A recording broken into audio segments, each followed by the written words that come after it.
사실 기독교에서 사용하는 용어들이 매우 어렵습니다. 때로는 신학이라는 것이 사용되는 그 언어 말들을 이해하는 것이라고도 할 수가 있습니다. 일반 세상 사람들은 이런 신앙적인 용어를 듣기는 들어도 잘 이해하지 못하고 그 의미를 잘 깨닫지 못합니다. 그만큼 그 용어가 뜻이 깊고 어렵다는 의미죠. 그래서 특별히 신앙을 처음 가진 초신자들은 이 신앙의 용어 때문에 많은 어려움을 겪는 것도 사실입니다. 그래서 우리는 이 용어들을 자주 듣고 자주 사용해야만이 그 언어의 의미들이 우리에게 쉽게 다가오고 이해할 수 있는 그런 경우들을 우리가 보게 됩니다.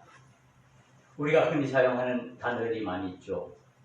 구원이라든가 사랑이라든가 긍휼이라든가 용서 그리고 은혜 우리가 많이 사용하는 그런 단어이지만은 그 의미는 어떤 세상적인 단어의 의미보다는 더 깊은 의미를 가지고 있습니다.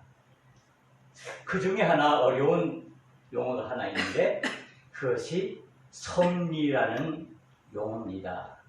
아마 오랫동안 신앙생활 하신 분들은 이 섭리에 대해서 많은 이야기를 들었을 것입니다.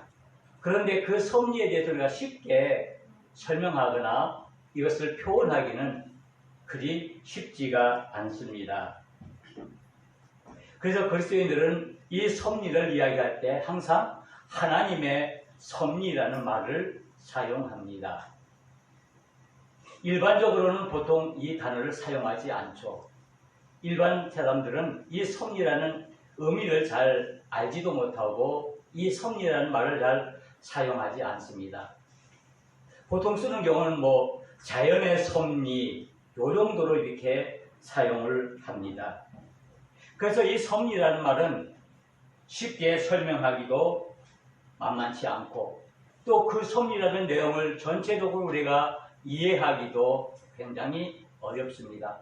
우리가 오랜 신앙생활을 해도 이 섭리에 대한 그 의미를 그렇게 정확하게 많이 알기는 힘들 경우도 많이 있습니다. 이 섭리라는 것은 우리의 인간의 모든 삶의 영역에 해당되는 단어이기도 합니다. 그래서 이 섭리는 하나님께서 창조하신 세계를 인류를 구원을 향한 그 하나님의 계획으로 질서정연하게 다스리는 것을 섭리라고 이렇게 신학사전에는 정의하고 있습니다. 그래서 하나님이 계획하시고 예정하신 대로 이끌어 나가는 다스리시는 것을 의미합니다. 즉 쉽게 말하면은 하나님께서 하시는 일을 우리는 하나님의 섭리라고 말할 수 있습니다. 그 외에도 많은 깊은 뜻이 있고 더 복잡한 의미도 많이 있겠지만은 우리가 가장 먼저 쉽게 단순하게 생각하시는 것은 하나님의 섭리는 하나님께서 하나님의 나라를 위해서 계획하신 일들을 행하시는 것이다 라는 것입니다. 하나님의 다스리심, 하나님의 통치하심 이 단어는 우리 신앙생활에 있어서 매우 중요한 단어입니다. 즉 이것은 하나님 나라의 완성을 위해서 하나님께서 계획하시고 그리고 하나님의 사람들을 통해서 이루어 나가는 일들이기 때문입니다. 그러기에 이 하나님의 섭리는 어떤 인간의 생각이나 인간의 계획과는 전혀 다릅니다. 우리 사람이 생각하는 것처럼 단순히 그 일들이 이루어지는 것 아니고 하나님의 계획 아래서 하나님의 뜻 안에서 이루어지는 것이기 때문에 우리가 이 하나님의 섭리를 이해하고 그 하나님의 섭리를 우리가 받아들이는 데는 우리에게 많은 인간적인 한계가 있고 어려움이 있습니다. 오늘 본문은 요나서에 있는 말씀입니다. 이 요나서를 통해서 우리는 하나님의 섭리에 대해서 좀 더 쉽게 이해할 수 있는 그런 길이 있습니다. 이를 통해서 하나님의 섭리를 잘 설명해 주고 있는데, 그래서 오늘 이 요나서에 있는 말씀을 통해서 우리가 하나님의 섭리와 그 하나님의 섭리가 의미하는 것이 무엇인지, 과연 우리 신앙인들에게, 믿음의 사람들에게 이 하나님의 섭리의 의미는 무엇인지를 우리가 생각해 보려고 하는 것입니다. 요나서는 4장밖에 되지 않는 아주 짧은 성경 말씀입니다. 그런데 이 요나서는 이 짧은 성경임에도 불구하고 그 내용에 있어서나 그 구성면에 있어서 어떤 다른 성경에 못지않는 깊은 의미가 숨겨져 있습니다.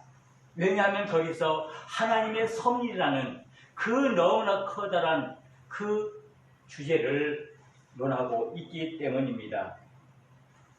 요나서를 통해서 인간의 나약한 본성과 하나님의 그 위대한 본성을 대비시키면서 우리에게 말씀해 주고 있습니다. 그래서 이 요나서를 통해서 하나님의 사랑과 하나님의 자비에 대해서 우리에게 구체적으로 우리 인간의 구원을 향한 하나님의 계획이 무엇인지, 그 계획을 이뤄나가기 위해서 하나님께서 어떻게 일하시면서 어떻게 다스리시는가를 우리에게 말씀해 주고 있습니다. 이 요나는 누굽니까? 우리는 잘 아는 인물이죠. 오늘 성경에 보면은 아미떼의 아들이라고 표현이 되어 있습니다. 아수르의 도성 니느웨에 가서 장차 하나님께서 이 성을 쳐서 이제 심판할 것을 이제 명하는, 그런 명령을 전하라는 명령을 받은 선지자입니다. 이 니느웨는 아수르의 수도입니다. 요나는 하나님의 명령을 받고도 이 명령을 어기고 니느웨 성과는 정반대인 다시스라는 곳으로 도망을 갑니다. 그래서 오늘 이 요나서의 말씀을 통해서 도망하는 요나, 도망치는 인간의 모습들을 우리에게 보여주고 있습니다. 과연 이 도망치는 이 요나를 통해서 어떻게 하나님의 섭리가 이루어져 가고 있는가? 매우 흥미로운 이야기입니다. 이 요나가 다시스로 도망을 가다가 큰 풍랑을 만나서 결국에는 선원들의 제비를 뽑아서 바닷속에 던져지게 됩니다. 그리고 그 요나는 큰 물고기 뱃속에서 3일 동안 거기서 자신의 잘못을 회개하면서 하나님 앞에 용서를 구합니다. 그로 인해서 하나님의 은혜로 그가 육지로 다시 토해냄을 받고 있습니다. 그래서 이 요나의 생이 얼마나 멋진 인생인지, 왜냐하면 큰 물고기 뱃속에서 3일 동안 살아갔기 때문입니다. 그러나 하나님께서는 이와 같은 사건을 통해서 하나님의 섭리를 우리에게 보여주고 있습니다. 결국 요나는 니느웨 성에서 그 하나님의 명령을 마지못해서 3일 동안 하나님의 말씀을 전하게 됩니다. 그 내용은 40일 후면 이 니느웨 성이 무너질 것이라는 단순한 하나님의 외침입니다. 니느웨 백성들이 하나님 앞에서 많은 죄를 범함으로 인해서 그 죄로 인해서 이 니느웨 성이 멸망할 것이다. 그러니까 너희들 빨리 하나님 앞으로 돌아오라는 그런 메시지입니다. 그런데 이 니느웨 사람들은 하나님을 믿는 사람들이 원래 아니었습니다. 그들은 이방 민족이었습니다. 이방 신들을 섬기는 그런 사람들이었는데, 이 니느웨 사람들이 이 요나의 외침을 듣고 왕과 그의 모든 백성들이 무릎을 꿇고 죄를 뒤집었으면서 자신들의 죄를 회개했습니다. 놀라운 사실입니다. 바로 여기에 하나님의 섭리가 포함되어 있는 것입니다.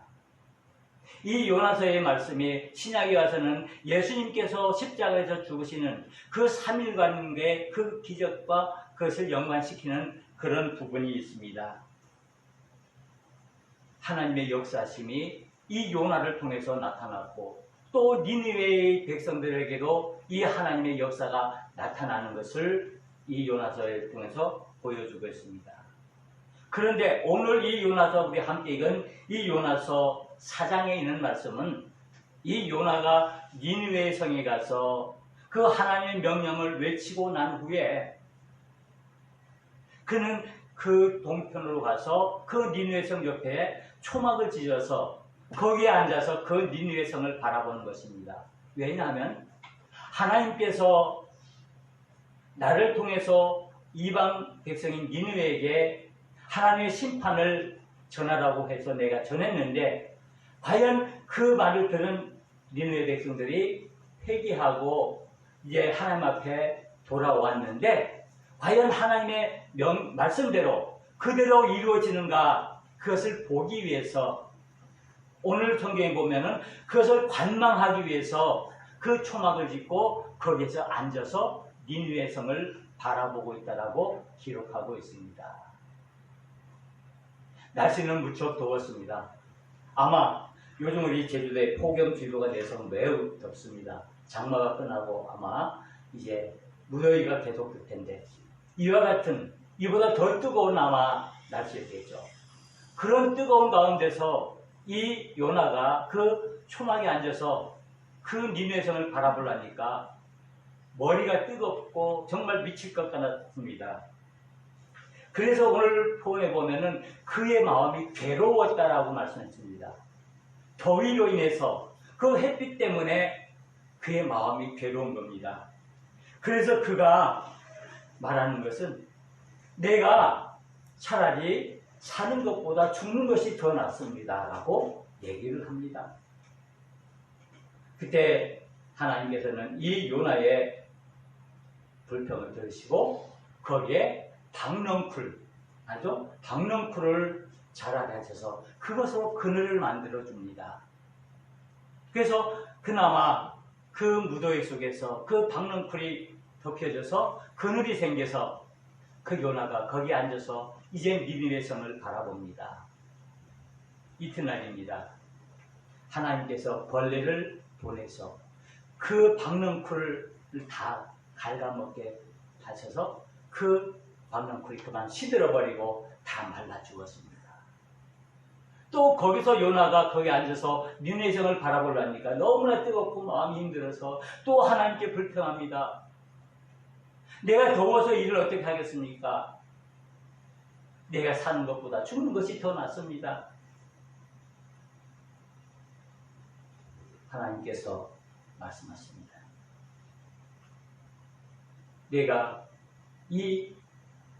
너가 심지도 않고 너가 재배하지도 않았고 너와 아무런 상관이 없는 이 박넝쿨도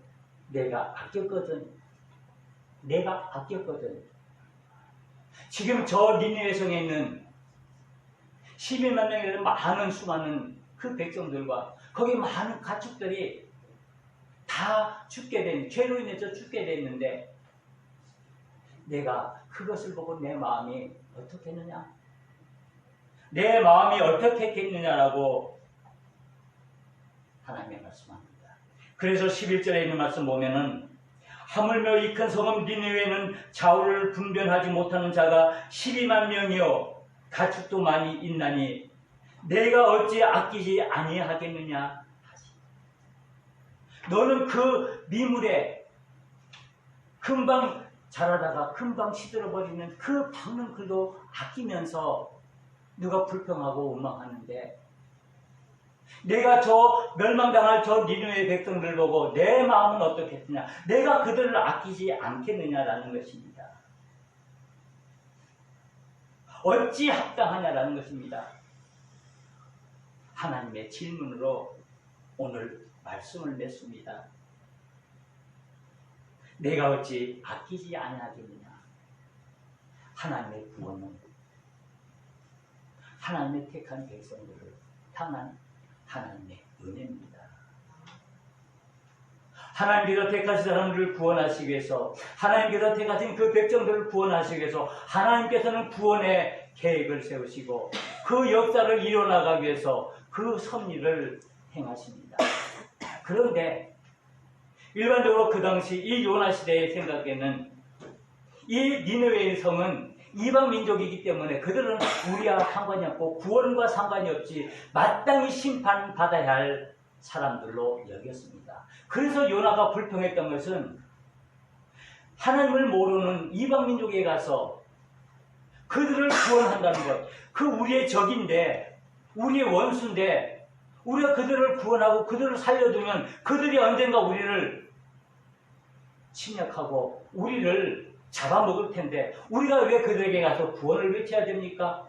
왜 우리가 그들을 구원시켜야 됩니까? 라고 이 요나가 하나님께 불평하는 것입니다. 거기에 대해서 이 하나님께서 하나님의 섭리는, 하나님의 뜻은 단순히 너희들만 구원하기 위한, 이스라엘 백성들만 구원하기 위한 하나님이 아니다. 온 인류를 창조하신 그 하나님께서 온 인류를 구원하시는 것이 하나님의 계획이라고 말씀하고 있습니다. 너무나 놀라운 이야기죠. 우리가 쉽게 이해가 되지 않는 부분이죠. 우리가 이런 얘기를 자주 하죠. 이런 생각을 많이 하죠. 믿지 않는 사람들이 우리가 전도하면은 예수 믿고 구원받으십시오 라고 이야기하면 네, 내가 세상에서 마음껏 즐기다가 마지막 내가 죽기 전 10분 전에 내가 회개하고 예수 믿으면 내가 천국에 가겠죠? 그러면 여러분들 뭐라고 말씀하시겠습니까? 그러십시오. 그럴 수밖에 없죠. 여기에 하나님의 구원의 섭리의 말씀이 오늘 이 요나서에 포함되어 있습니다. 하나님께서 구원하시기 위해서 하나님께서 어떻게 하나님의 나라를 이루어 나가시는가 하는 것입니다. 하나님은 요나를 통해서 한 인간이 어떻게 하나님의 섭리와 하나님의 뜻을 이루어 나가는가 하는 그 과정들을 생생하게 보여주고 있습니다. 특별히 오늘 이 요나서 4장에 있는 말씀을 통해서 하나님과 그 요나 사이에 일어났던 그 박넝쿨 사건으로 인해서 하나님께서 그 놀라운 섭리를 말씀해주고 있습니다. 우리는 먼저 이 말씀을 생각하기 전에 요나의 분노에 대해서 우리가 생각해 볼 필요가 있습니다. 이 요나가 늘 불평하고 불만했습니다. 하나님께서 먼저 자기를 택해서 니느웨, 즉 그들의 원수들을 구원하라고 하는 그 메시지부터 마음에 들지 않아서 그는 하나님의 말씀을 거부하고 다시스로 도망간 사람입니다. 도망자입니다. 어쩌면 우리 인간들의 본능은 이런 도망자의 본능을 타고났는지도 모릅니다. 늘 하나님의 말씀에 거슬려서 하나님의 말씀에 반해서 우리 마음대로 하고 싶은 것, 내 뜻대로, 내 생각대로, 내가 원하는 대로 하려는 것입니다. 하나님의 뜻은 무시하고 내 생각대로, 내가 하고 싶은 대로, 내가 원하는 것을 해야만 내가 만족하고 내가 기쁨을 누리는 것이라고 생각을 합니다. 그래서 하나님의 말씀이 내게 합당치 않으면 이 요나처럼 도망을 합니다. 저와 여러분들의 모습일 수도 있습니다.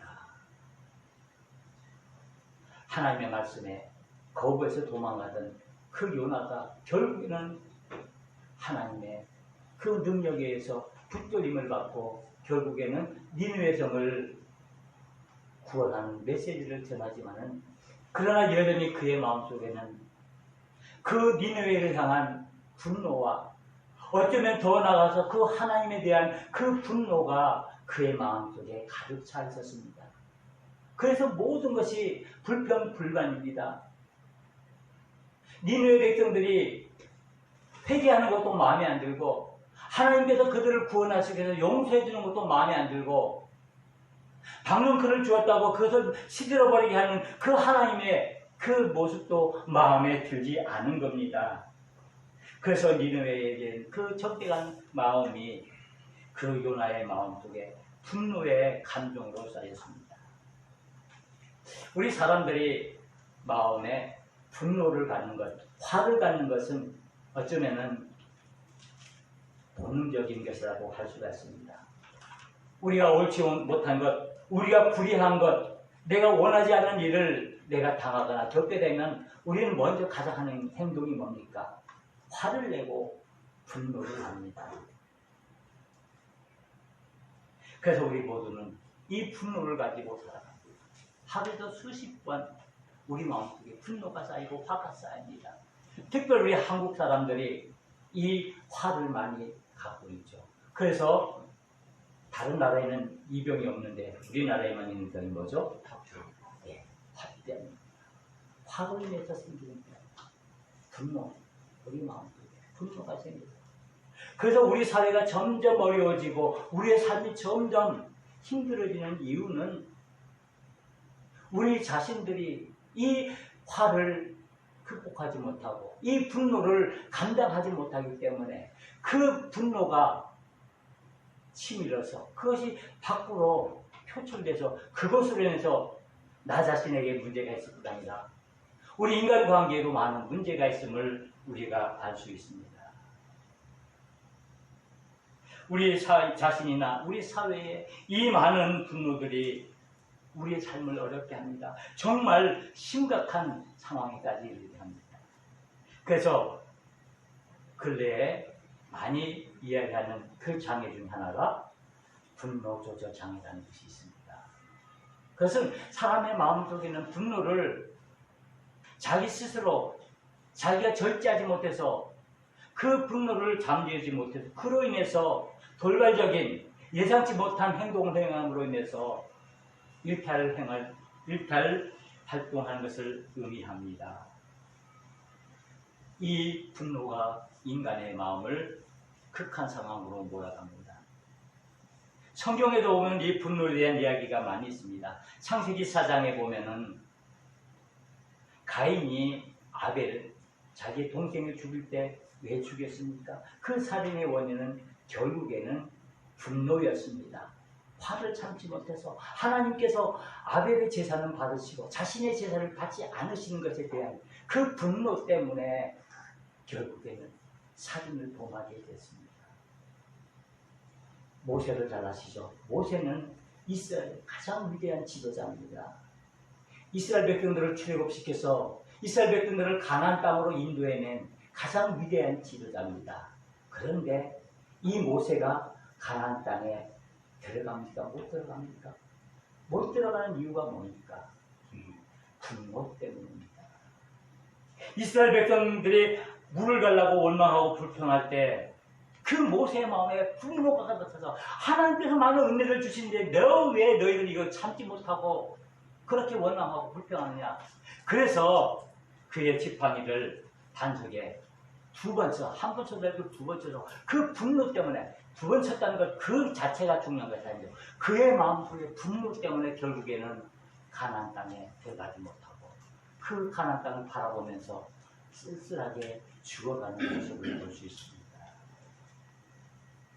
분노를 잘 다스려야 합니다.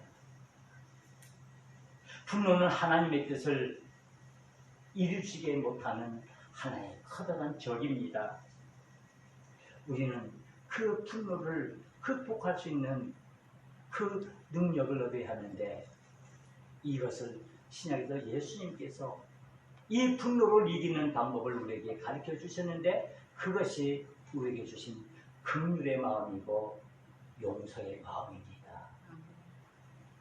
우리가 온전한 믿음을 갖기 위해서는 우리의 마음속에 분노를 다스릴 수 있는 성숙한 믿음이 있어야 됩니다.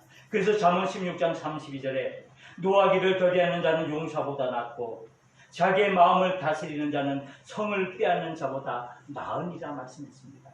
자신의 분노를, 자신의 화를 다스릴 수 있는 그 성숙한 믿음의 사람이야말로 하나님의 은혜의 사람입니다.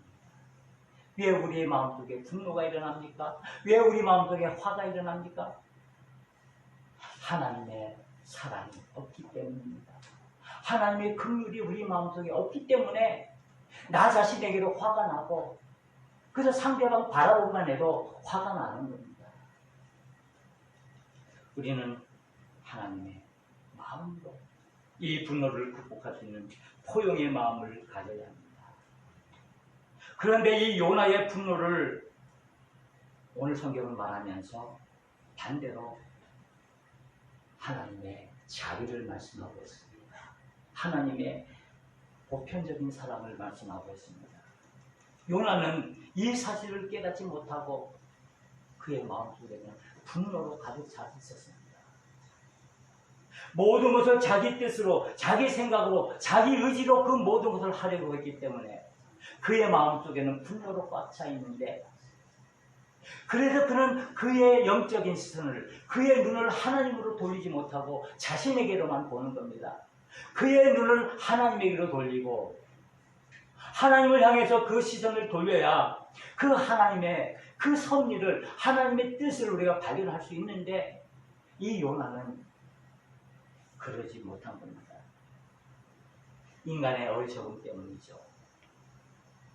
자신의 의지, 자신의 생각, 내 것만이 오직 옳고 내 것만이 참된 길이라고 생각하기 때문에 여기에 인간에 대한 원망이 생기고 이로 인해서 멸망의 길을 걷게 되는 것입니다. 하나님의 생각과 사람의 생각은 다릅니다. 하나님께서 니느웨를 향한 그 생각은, 그 마음은 비록 이방 민족이지만 그 이방 민족 역시 하나님의 구원의 대상이라는 사실을 말씀해주고 있습니다. 우리가 쉽게 이해가 되지 않는 부분이죠. 쉽게 말하면은 절에 열심히 나가고 이단을 믿는 그 사람들도 과연 구원의 대상인가? 하나님께서 저들을 구원하실까? 너무나 복잡한 문제죠. 이 이야기는 접어두고요. 하나님은 그러나 분명한 것은 하나님의 사랑은 긍휼의 사랑이며 보편적인 사랑입니다. 나에게만 베푸는 사랑이 아니라 우리 모든 하나님의 자녀들에게 똑같이 베풀어지는 하나님의 사랑이라는 것을 우리가 깨달아야 합니다. 그래서 그 속에 하나님의 섭리를 우리는 발견해야 합니다. 나 자신만을 위한 것이 아니라, 내 자신의 생각이 아니라 하나님의 뜻, 하나님의 길을 우리가 봐야 거기서 하나님의 섭리를 발견하게 되는 것입니다. 그래야 우리가 하나님의 뜻에 순종할 수 있는 겁니다. 믿음의 사람은 어떤 사람입니까? 하나님의 뜻에 순종하는 사람입니다. 하나님의 사람은 하나님의 섭리에 순복하는 사람입니다. 비록 그 뜻과 그 하나님의 섭리가 내 생각에는, 내 방식에는 맞지 않고 옳지 않는다 할지라도, 그러나 그것이 하나님의 뜻이고 하나님의 섭리기에 내가 그 하나님의 섭리에 순복하고 순종할 수 있는 그 믿음이 있어야 우리가 성숙한 그리스도인이 되는 것입니다. 하나님께서는 오늘 박능구를 통해서 요나를 깨우쳐 주십니다. 이 박능구, 과연 요나에게 어떤 의미가 있습니까? 무엇을 말합니까? 이 요나는 이 박능구를 부쩍 아꼈습니다. 왜? 자기에게 그늘을 만들어주는 유익을 주기 때문에. 그것이 있을 때 기뻐했다라고 오늘 성경은 쓰고 있습니다. 박능풀로 말미암아 크게 기뻐하였더니, 하찮은 그 박능풀 하나 때문에 그가 기뻐하는 겁니다. 그것도 크게 기뻐했던 것입니다. 그런데 그 박능풀이 벌레에 의해 잘려지고 죽어지고 시들어지자 그는 원망합니다. 내가 사는 것보다 죽는 것이 더 낫습니다. 우리가 살아나가면서 이런 불평을 얼마나 많이 합니까? 내가 사는 것이 아니야. 오히려 내가 죽는 것이 낫지. 이런 마음이 들 때가 있죠. 이런 분노의 마음, 이런 원망의 마음이 우리의 삶을 힘들게 하고 우리 영적인 눈을 가려서 하나님을 보지 못하게 만드는 것입니다. 그래서 오늘 하나님께서는 이 박능쿨을 통해서 우리에게 말씀하시는 겁니다. 하나님의 섭리가 무엇인지, 그 하나님의 뜻에 순종하는 삶이 무엇인지를 우리에게 가르쳐주고 있는 겁니다. 이제 우리는 하나님의 섭리와 하나님의 뜻에 순종하는 삶을 살아야 합니다. 나를 향한 하나님의 뜻이 무엇인지, 때로는 내가 도무지 이해할 수 없는 그런 일들을 내가 겪습니다. 어떻게 나에게 이런 일이 일어났을까? 어떻게 우리 가정에 이런 일이 일어났을까? 내가 예수님을 얼마나 사랑하고 내가 얼마나 예수님을 믿고 예수님을 따르고 예수님께 모든 것 다 맡기는데 어떻게 내게 이런 일이 일어날 수 있을까? 왜 하나님은 이러실까? 하나님의 섭리가 뭘까? 하나님의 뜻이 뭘까? 도무지 이해가 안 됩니다. 예수 안 믿는 사람들은 더 건강하고 더 잘 살고 더 승승장구 잘 됐는데 왜 하나님은 나를, 우리 가정을 이렇게 하시는가? 우리의 마음은 어떻습니까? 요나의 분노가 우리 마음에 찰 수 있습니다. 우리도 인간이기에 이 요나의 분노가, 이 요나의 화가 우리 마음속에 가득 찰 수가 있습니다. 그렇다면 그것으로 인해 우리는 더 하나님의 그 놀라운 섭리와 하나님의 뜻을 보지 못하기 때문에 하나님께서 오늘 이 박능쿨을 통해서 우리에게 교훈해 주십니다. 비록 우리의 상황이, 우리의 정말 처한 이 위기가, 우리가 처한 이 어려움이, 이 고난이, 이 환난이 결국에는 하나님의 섭리 가운데서, 하나님의 뜻 가운데서 이루어지는 것을 깨닫게 하기 위해서 우리에게 말씀하십니다. 사랑하는 아들아, 사랑하는 딸아, 결코 인간의 생각, 인간의 뜻, 인간의 욕심으로 너의 믿음의 길을 가지 마라.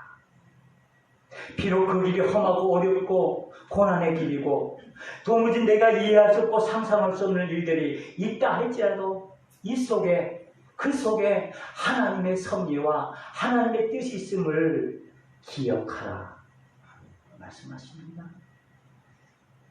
이제 우리는 겸손히 하나님의 말씀 앞에 서야 합니다. 우리 앞에 있는 이 박능쿨 앞에 우리가 겸손히 서야 합니다. 그리고는 이 박능쿨을 통해서 그래, 너의 마음을 다시 한번 들여다보아라. 그리고 내 뜻에, 하나님의 섭리에 순복하라는 그 음성에 우리에게 아멘으로 화답할 수 있어야 합니다. 하나님은 결코 우리를 버리지 않습니다. 하나님은 우리를 여전히 사랑하십니다. 내가 질병 가운데 있다 할지라도, 가난 가운데 있다 할지라도, 고난 가운데 있다 할지라도, 내가 도무지 이해할 수 없는 그런 일들이 내 주변에 있다 할지라도 여전히 하나님은 나와 함께 하시며 하나님의 섭리를 이루어 가십니다. 오늘도 하나님은 이 하나님의 섭리를 이루어 가십니다. 기도하시겠습니다. 사랑과 자비가 많으신 하나님 아버지, 오늘 이 귀한 시간 저희들 하나님 앞에 나와 예배를 드립니다.